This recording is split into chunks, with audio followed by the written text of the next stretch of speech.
A very warm welcome to last day of the Cartist Festival 2020 and even our concluding session, which is quite exciting, Confluence of Art and Design. Before we start, a quick round of introduction of our speakers. Firstly, Sunil Gupta, who is an alumni of National Institute of Design, Gandhinagar, has completed his master's in lifestyle accessories design in 2012. He studied commercial art at Faculty of Visual Arts, PHU Varanasi in his graduation and is working in leading automobile company as a senior automotive designer. Welcome, Sunil, to the Cartist Festival. Thank you. Thank you. Next, we have Chandan Gupta, who's again an automotive designer and a lead digital sculptor and working for TCS-GM since a year after working for 5 years with GM, all in the sculpting department and responsible for the digital sculpting of many wheels on various GM brands. Welcome, Chandan, to the festival. Thank you. Thank you. Next, we have Nidhi Agarwal, again currently a senior designer with Hero Motor Corporation India and also a founder of Motoholic Works in India. She has been working with various automotive design companies from Royal Enfield, Honda, R&D, SAPS Architect, and Yamaha Motors.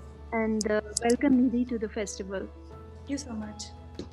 And then we have Anish, who is an automotive and industrial designer working at Force Motors Limited, Pune.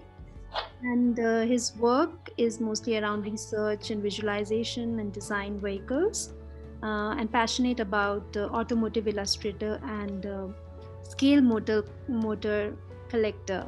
Welcome, Anish, to the Cartist Festival. Thank you so much.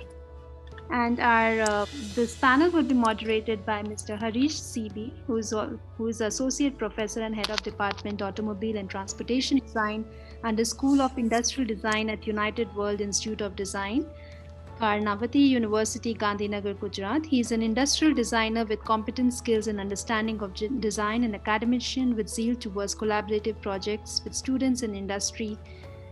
Welcome, Harish CB, to the Cartist Festival. Over to you. Thank you very much. Thank you so much. So welcome all. Elated to be part of Cartist platform, and it's amazing to have the enthusiastic designers in their own fields. So that was a wonderful introduction from the Cartist team. All right. So the panel discussion is about art plus design, the confluence. Okay, so it's a very interesting topic. Often there's a lot of debate happening on this topic. So just before we move on to this, just let me run a video that actually showcases the panelists area of domain. So let me just run a 35 second video over here. Yeah.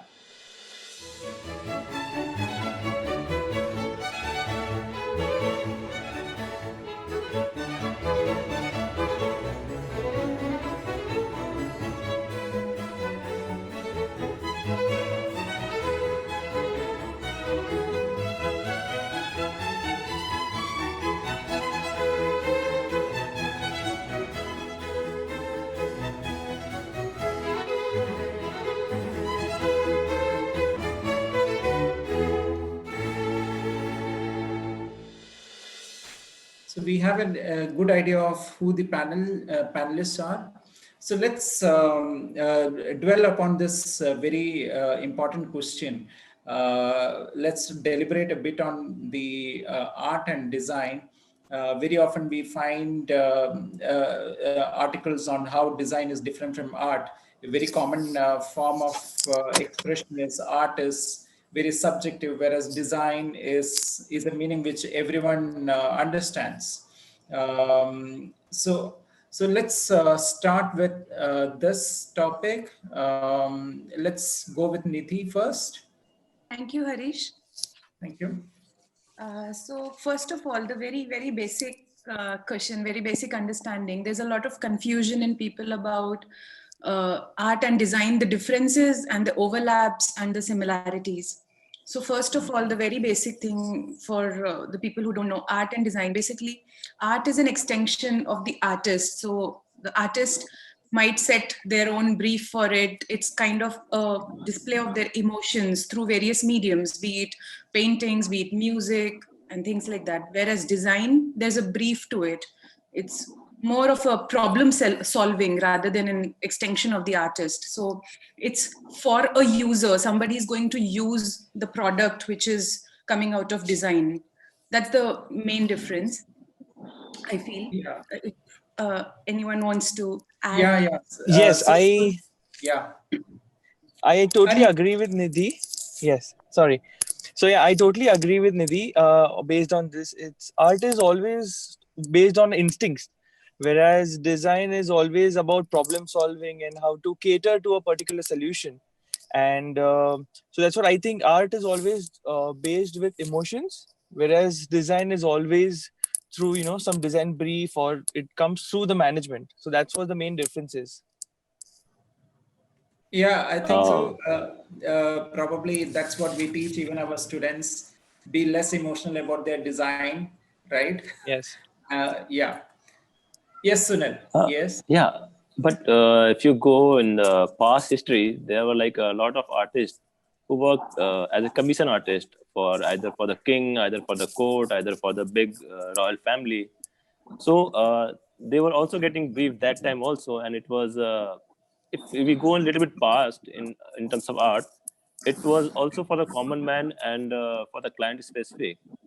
But over the period of design emerged as a education and as a need of industrial evolution, the art was somewhere left, and it was gone too much into the personal and more toward the human emotional and in terms of fulfilling the individual choice. And because of that, there was like it become a very huge gap in terms of art and design. So if we see, design has emerged from art itself, because there was a need of some aesthetic appeal, something which a human can use things. And I think from art it turned into craft, and craft to design.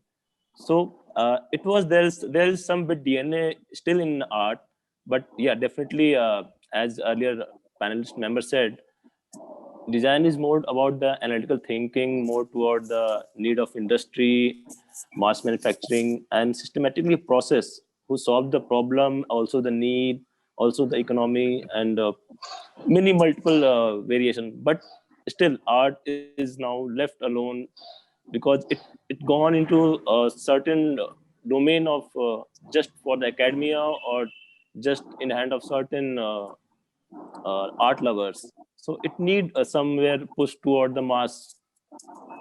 That's my Yeah, opinion. yeah. Yeah. I think Yeah. Sunil makes the valid point. So he's described the definition in a very elaborate manner. So if you go by definition, design basically is an extension of art.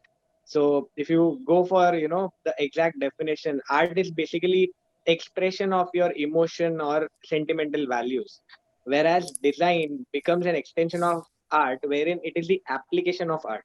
So as Sunil rightly explained, the technology and the industrial revolution and the need of a lot of more consumer products, that has led to art slowly move into design.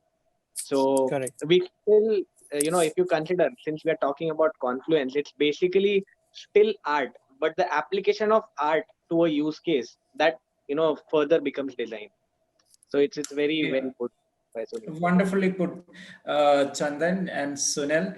I think, yes, art forms the foundation of the designs.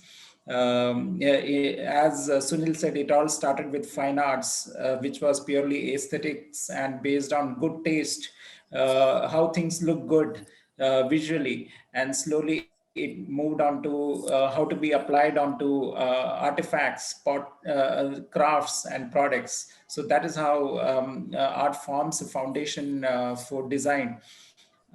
So the very point actually leads to my next question. That is about the space between art and design. I mean, Sunil just said, there's a huge gap between art and design, and you coming from the commercial arts background, you may want to just put in your thoughts on this. Yes, Harish, definitely, because the design is now is a requirement of the new era, which is the manufacturing and consumerism model of society, and somewhere the art has a you know uh, tendency to fulfill, but it not reaches to the masses. So the main gap is that art is not reaching to mass, and that's why the artists need to think on that direction where they can create a need or they find the needs, and based on that they refine their artwork. They use different mediums, different type of manufacturing process, even it's on a small scale, and reach to different segment of customers and approach them and find out what are their need and what like artist can serve to society. And somewhere there will be a bridge, and I definitely hope there's a uh, you know commercial art can solve and make a gap between the real aesthetic to the end human end product. And somewhere we are designer, we are also working on aesthetic part in terms be it the problem solving and other parameter. So aesthetic and new design era and new appealing and new market segment is need. And I think artists are the most creative person who work as a free emotion. But there will be some uh, area where the artist can dig into that and find out, okay, where is my customer, True. and somewhere mapping that and new type of material, new type of technology up, because if you go only by canvas and by sculpture and by just print media, there will be always lacking. So we have to think on new medium also. Yes. So I think that is where commercial art plays a major role. Coming from the education background, a student, even though he is good at his hand, he must find ways of applying his skills onto a product which can be viable in the market. So that would be a small step for an art student aspiring to be a designer, isn't it? Yeah, think truly. Yeah, I would just like to add, as Sunil also said, but there is this overlap between art and design, which is a designer uses his or her art to express themselves, to express the design. So you can call it art or an expression, but the first concept which arises after you, so design is problem solving. Okay, there's a brief, okay, but when you are thinking about how to solve that problem, it starts with art. It starts with that idea, and the designer puts it on paper in form of art. Also, art is full of emotions, we all know, but a design which is lacking emotion is just a product. It's if it's well designed, that means it's form as well as function. That means there's an element of art to it. So for example, if you I will talk in motorcycles. So if you see a Ducati Panigale, it's not just design, it's a piece of art. So it entices emotions within you, and that's where art and design come together. Very true. Yeah. Correct. So we fully agree on that, Nidhi. Coming from the motorcycle background, your motto is, it is an aesthetic piece, even though it is exposing all the mechanicals. Absolutely. Yeah. So all right. So let's move on to the next. It is about uh, the impact of technology. How has it impacted art? I mean, nowadays, the last 10 years have seen an advent of digital technology, and now we have the digital arts happening, and yet we have the traditional form of arts in pottery, paintings. And so, what are your thoughts on the advent of digital technology? Is it a boon for the fine arts? How do we make use of that? Yeah, Sunil. I think Yeah, Harish, since you definitely there's a boom And if you see currently in this market, now the graphic designers are in demand because of UI, UX, a lot of digital media is there, everywhere screens are there. So they are doing what? They are making art form and making a viable to the industry. If you see, there are a lot of wallpaper, a lot of different type of UI, UX, expression, texture in terms of form. It's a purely art form, but it is being used as a electronic media, well designed, well served in terms of application, everything. So definitely, digital media is helping, but there's a another segment of that regular way of doing art and making same thing in digital. The perception of customer is slightly. It seems like that it's a printed one, but I think it is only in some area of the market. But if you see internationally, that art form goes into the new media in terms of video, audio, video, in terms of projection, different type of. So it's a also in context of where we are putting digital art. So if we talk in Yes. India, still we are struggling in terms of the digital art. But yeah, in coming stage, there is a future. It's a very vast variety future for the pure artist. Yeah, so digitization has definitely put us on a different gear altogether. I mean, I think Chandan can definitely explain Yeah. his point of view, because there was a time wheels never were digitized. So now he's the wheelman of General Motors, right? TCS, yeah, Harish. TCS, So yeah. the thing is, we basically, it's not just about wheels. So if you can consider the clay sculpting, so digital sculpting has come a long way from, where we were, say, 20 years ago. So even in the sculpting, since you mentioned pottery earlier, so this is what, came to me, that clay modeling was a very, elaborate process which took a lot of time and effort. And building multiple clay models, whether to scale or smaller scales, uh, it took a lot of time and effort. So digitization has actually helped in the sculpting industry as well, because you have a lot of models coming out quicker because the turnarounds are very fast. So even if you have to make certain changes in the design, so it actually helps to get the technology helps to get this done very quickly. But again, coming back to art and design, eventually you might make 5, 10, or 15 scale models, but eventually the 1:1 has to be in the clay. And that's where again the art comes into picture. So you cannot just leave art out of design. So that's where the art of a proper clay sculptor comes into the picture, and you still need to have that emotion from the clay sculptor to get to the final model. So you can Yes. digitize it as much as possible. You can make as many changes, but then the final emotion comes from the human mind, from the human hand. So that confluence is never going to go away, really. I think Yeah. that's a very, very valid point, because what Chandan said, that while exploration, I think technology plays a very important role. It aids us to explore different ideas very quickly. But as an artist, I would say the major thing between the traditional medium and the digital medium, I personally feel, is the undo button. Yeah. So whenever you are working on something with traditional medium, one stroke goes wrong with a brush and there's no way to undo it. You have to True. either live with the mistake or start over new. So I that is think one that thing. is So definitely, the very reason why in education, in foundation, we are very reluctant in getting the digital medium first. We actually force the students to go very right. manual. Yeah. I think that's a very, very good point. I was just thinking of canvas paintings. Like previously, it was just oil paints and brushes, and but now we could do similar type of artwork using digital media, using the Apple Pencil, the Vacoms, and all sorts of different media. And the undo button is a boon. I would say.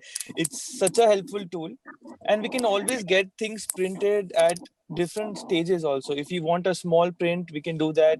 Bigger scale, we can always scale it up. So I think it is really helpful, and it's up to us how do we make the most of it. So I think this digitalization and the digital art is definitely helping us. Even in case of pottery, we can always make a nice pot design using our hands and everything. But we can always do some 3D printing on it and get some nice textured paints and artworks on that, which would be easy. So it is really helpful, I would say. Yeah, so in a Yeah, way, it's a and smart and efficient way of using the digital media. Yeah, Chandan, wanted to yeah, add something. it could. Anish brings up a very interesting point. So you could still, art lovers could still argue that the digital media is more towards design now, because you have the undo button, and your hand sketches or your paper drawings, they are more towards art, because that's where true emotion comes out. And always the undo button helps you in refining, so which is more towards Right. the design, I would say. Yeah, but Yeah. like Nidhi, like you have been involved with a lot of watercolor paintings, and you actually sell these artifacts as part of the Motoholic venture that you have. So, do people look for the original work versus the digital work? Yeah.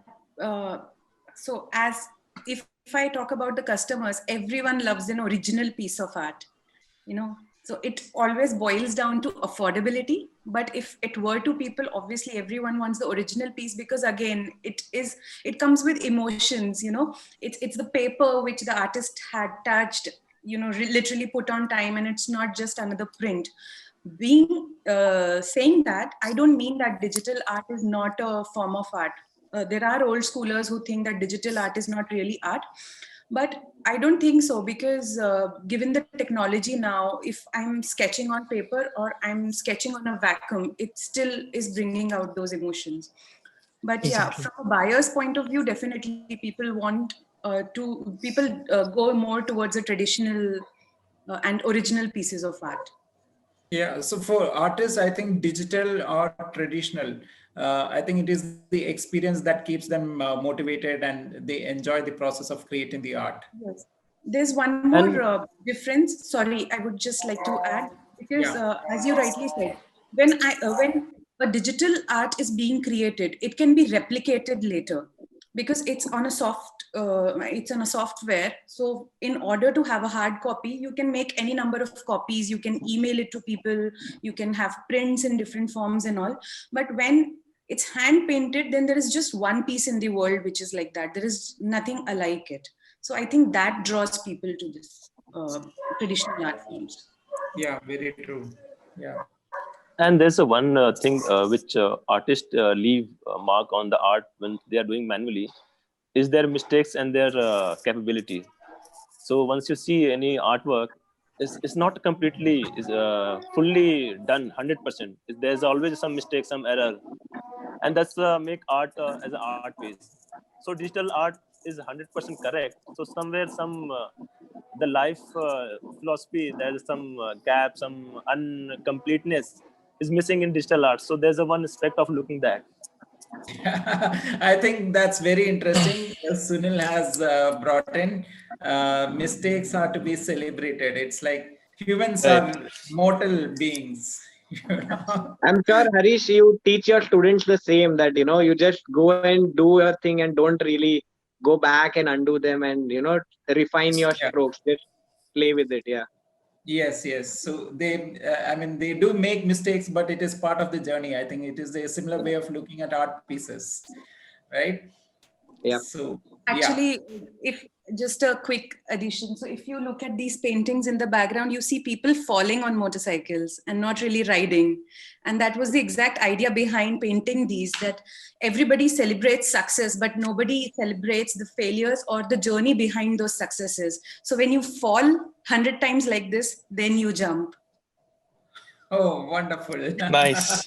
She has put it to practice. Wonderfully is put it to practice. Nidhi, it's Thank you. really interesting. Yeah. Was this Um, pre-planned?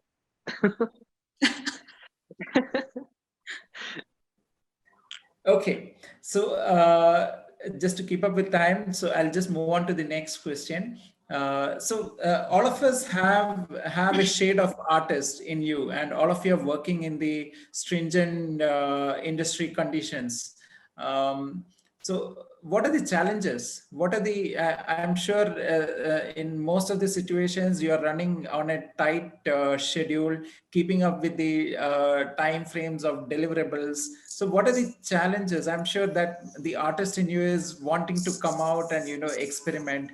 So, how do you actually manage to do that? What are the challenges you face to get the artists in you out to work in industry conditions?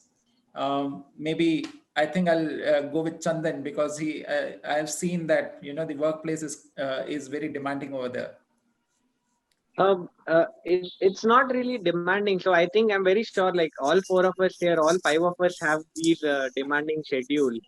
So Yeah. that's the call of the industry. So you can't really have moments of peace. That you're just chilling at office and you're uh, you know just going with the flow. But then what happens is, in say in sculpting, you are still an artist because you try and explore more variations of how would you sculpt a certain part.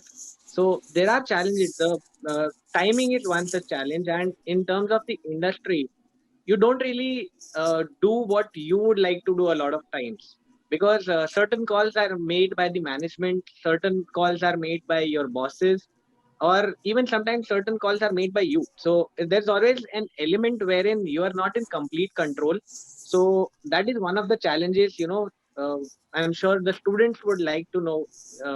They'll explore that in the future, because when you're in college, the main freedom that you have, that's really helping you create artwork.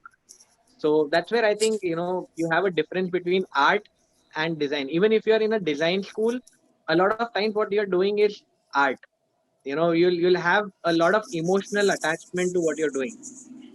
When your professor asks you to change something which you don't really like, that's where the design comes into the picture, because that's what happens in the industry.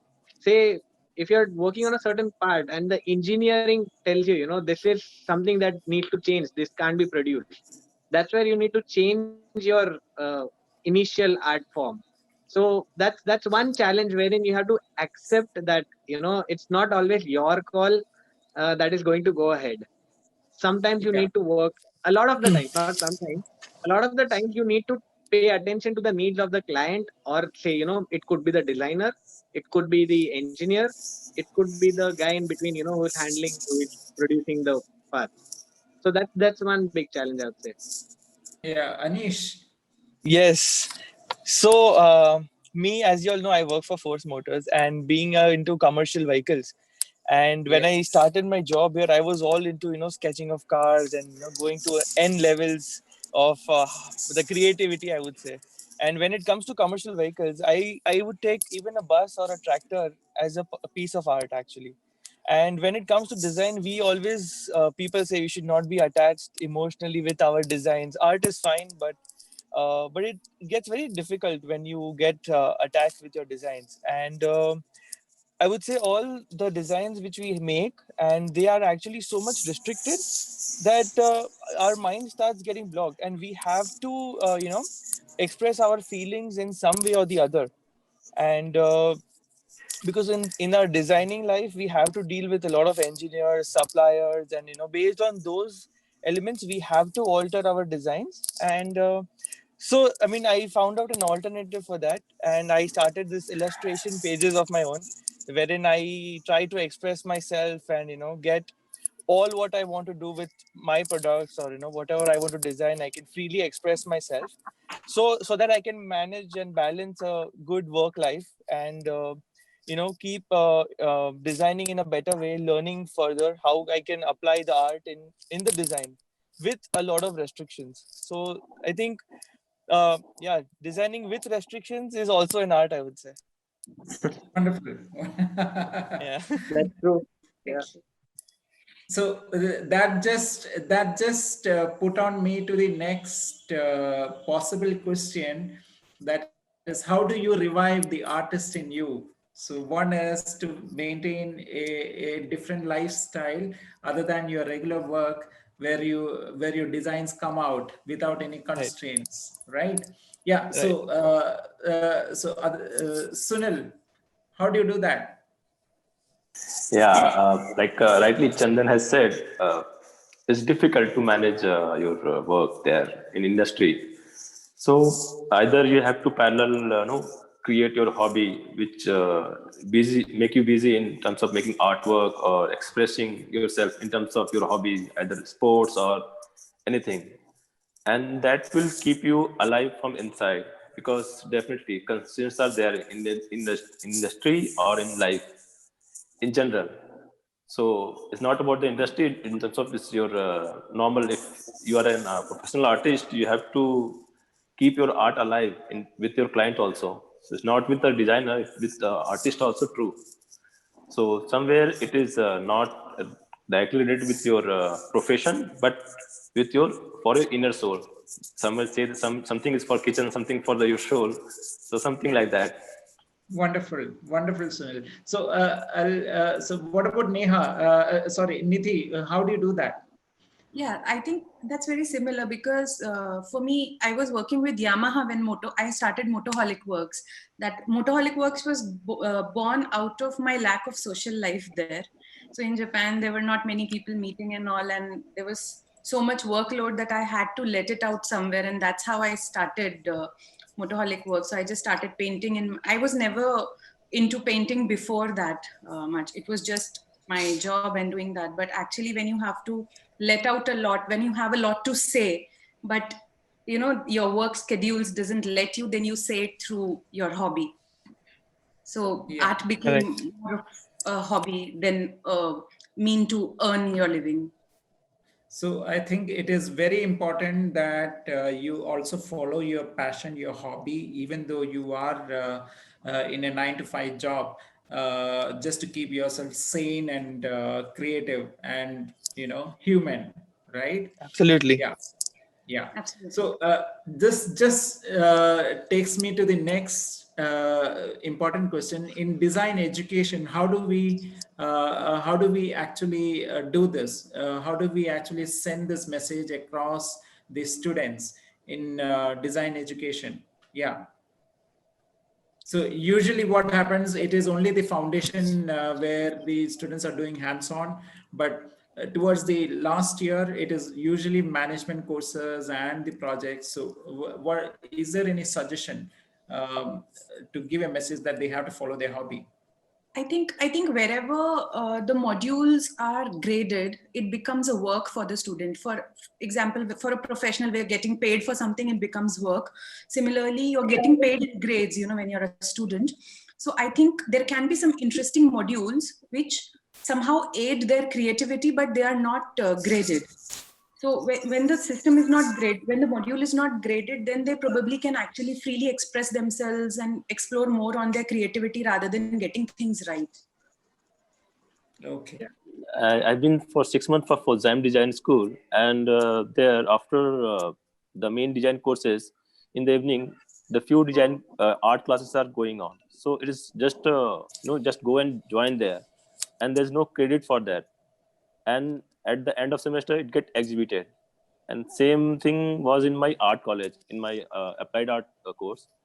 I have to submit sessional with watercolor and sketches, live sketches, and that was compulsory to get the grade.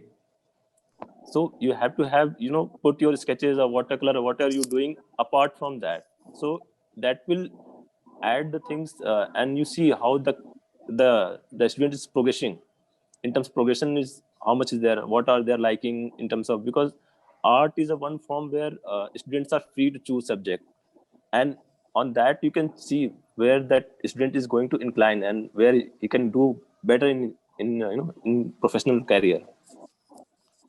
Wonderful.